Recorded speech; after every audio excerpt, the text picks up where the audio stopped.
মানচিত্র আগস্ট 2024। ফুলের মতো কিছু কিশোরী, গুনে দেখলাম 5 কিংবা 6।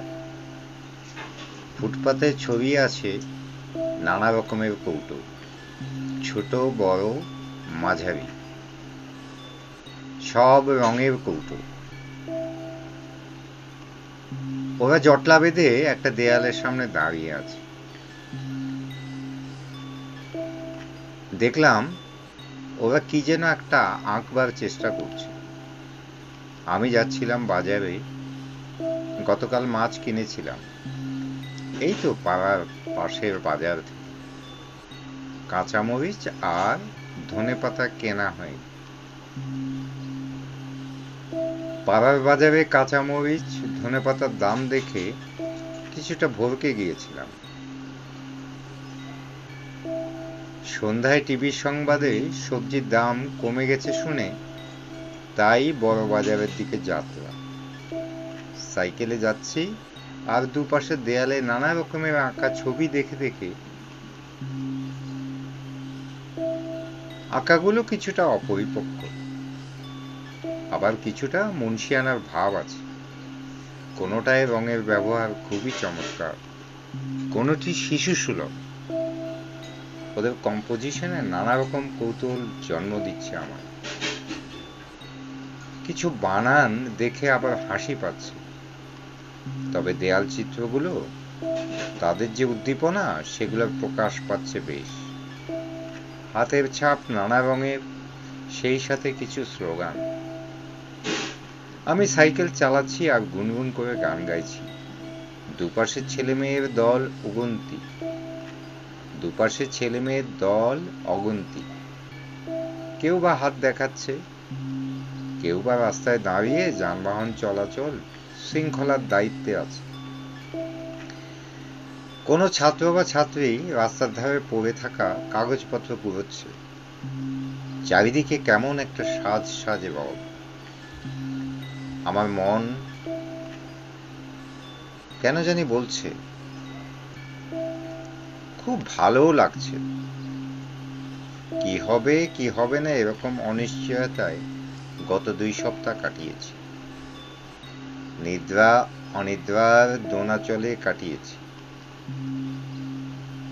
আজ বেরোবার আগে আয়নায় চেহারা দেখতে গিয়ে বুঝলাম এই কদিনে আমি বেশ বুড়ো হয়ে গেছি। দেয়াল চিত্রগুলো দেখে আমার বুড়ো ভাবটা আর নেই, কোথায় যেন উবে গেছে। মনের মধ্যে একটা চাঙ্গা চাঙ্গা ভাব এলো। জোরে, আরো জোরে প্যাডেল। কিছুদূর পরপরই কিশোর কিশোরী দল আমাকে আটকায়, বলে, আঙ্কেল, এই বয়সে এত জোরে চালাবেন না, ধীরে চালান। ওদের কথাগুলো শুনে আমার মনের মধ্যে বেশ একটা সুশীতল বাতাস বয়ে গেল। আবার এদিকে আমার কেন জানি মনে হচ্ছে আমার বয়স অনেক কমে গেছে, আমি যুবক হয়ে গেছি। রাস্তার দুপাশে সুদৃশ্য ছবিগুলো দেখতে দেখতে আমি সাইকেলে যাচ্ছি। দেয়াল চিত্রগুলো দেখে পুলকিত হচ্ছি। আমি একটু নস্টালজিয়ায় ফিরে গেলাম, সেই আমার প্রথম যৌবনে। আর্ট কলেজে পড়বার সময় আমি প্রচুর দেয়াল চিত্র এঁকেছি। অনেক দেয়াল চিত্রে আমার সতীর্থরা আমার সাথে ছিল, আবার কিছু দেয়াল চিত্র আমি নিজে একাই এঁকেছি। তখন কি দিন কি রাত, আমি একাকার করে ফেলেছি। দেয়ালে দেয়ালে এঁকেছি, রং করেছি। এইসব দেয়ালগুলো দেখতে দেখতে আমি যেন ফিরে গেছি সেই ছাত্র জীবন। আমি যেন ফিরে গেছি সেই ফার্স্ট ইয়ার অথবা সেকেন্ড ইয়ারের একজন ছাত্র। মেয়েদের দলে একজনকে জিজ্ঞেস করলাম, কি পড়ো? ওদের একজন বলল, আমরা অনার্সে পড়ি। এই তো পেছনে যে ভার্সিটি, আমরা সেখানকার ছাত্র। আশ্চর্য, ওদের দেখে বিশ্বাসই হয় না। এত ছোট ছোট ছেলে মেয়ে বিশ্ববিদ্যালয়ে পড়ে। আমি তো ভেবেছিলাম স্কুলের 9 অথবা 10-এ পড়ে।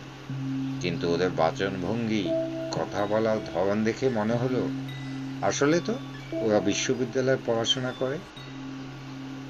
বললাম, কি আঁকবে? ওদের একজনের হাতে লাল রঙের কৌটো, আরেকজন নিয়ে এলো সবুজ রঙের। একজনের হাতে চক, একজনের হাতে তুলি ব্রাশ।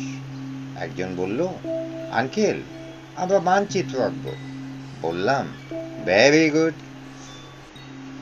সাইকেলটা একদিকে রেখে বললাম, দেখি আঁকো তো, আমি দেখতে চাই তোমরা কিভাবে আঁকছো। ওদের একজন চক দিয়ে আঁকছে। ওর আঁকা বেশ সময় নিচ্ছে। আমি কিন্তু আমার পরিচয় দিইনি। আমি আর্ট কলেজে পড়তাম এবং ছবি আঁকায় আমার দীর্ঘ সময় আমি ব্যয় করেছি। আঁকাতে মোটামুটি আমি পারদর্শী। কিছুটা আঁকার বিষয়ে ছাত্রছাত্রীদেরকে আমি দীক্ষা দেই। আমার সেই পরিচয়টা ওদের দেওয়া হয়। প্রথমজন ওপর থেকে আঁকা শুরু করেছিল। দাগের উপর দাগ দিয়ে একসময় বুঝে উঠতে পারছিল না সে কি করে শেষে যাবে। বুঝতে পারলাম ওরা মানচিত্রের মতো কিছু একটা আঁকছে, কিন্তু কেন জানি মনে হলো ওরা যে মানচিত্রের কথা বলছে ওটা তো সেরকম হচ্ছে না। আমি কিন্তু আমার মনের ভাবটা মনেই রেখে দিলাম। এবার দ্বিতীয়জন একদম নিচ থেকে আঁকা শুরু করলো। দেখলাম সেও প্রথম জনের মতো কিছুক্ষণ দাগ দেবার পর সেও খুব হতাশ হয়ে গেল। তা দেখে তৃতীয়জন এগিয়ে এলো। সে মোটামুটি চক দিয়ে আঁকা শেষ করে ফেলল। একটা আকৃতি দাঁড়িয়েছে বটে। তা দেখে আমি খুব বিস্মিত হলাম। আরে, এটা কি? মনে মনে খুব রাগ হচ্ছে ওদের উপর। বললাম, এটা কি হলো? অন্যজন কি ভাবলো কি জানে। সে বলল, ম্যাপ, মানচিত্র আঙ্কেল। একে তো দুপুরবেলা, তাও প্রচণ্ড রোদ। এত দূর আসতে আসতে আমি ঘেমে গিয়েছি। মাথার উপরে গনগনে সূর্য। রাগ হচ্ছে, প্রচণ্ড রাগ। রাগে ওদের দিকে তাকাতে ইচ্ছে হচ্ছে না। আবার রাগত চেহারাটা ওদের দেখাতেও ইচ্ছে করছে না। আমার সামনে জামে মসজিদের বিশাল মাঠ। এই কদিনে ঘাসগুলো বেশ বড় হয়ে উঠেছে। সেগুলো দেখতে দেখতে ওদের উপর রাগটা কোথায় জানি মিলিয়ে গেল। সবুজের স্নিগ্ধতায় আমার অধীর মন, অস্থির মন শান্ত হল। আমিও তো প্রথম দিকে দেয়াল চিত্রে আঁকাগুলো এরকমই করেছিলাম। এখন আমার সেই দেয়াল চিত্রের আঁকা মনে পড়াতে আমার নিজেরই খুব হাসি পেল। মেয়েদের একজন বলল, আঙ্কেল, হাসছেন যে? আমি কিছু না বলে ওদের একজন থেকে চকটা কেড়ে নিলাম। প্রায়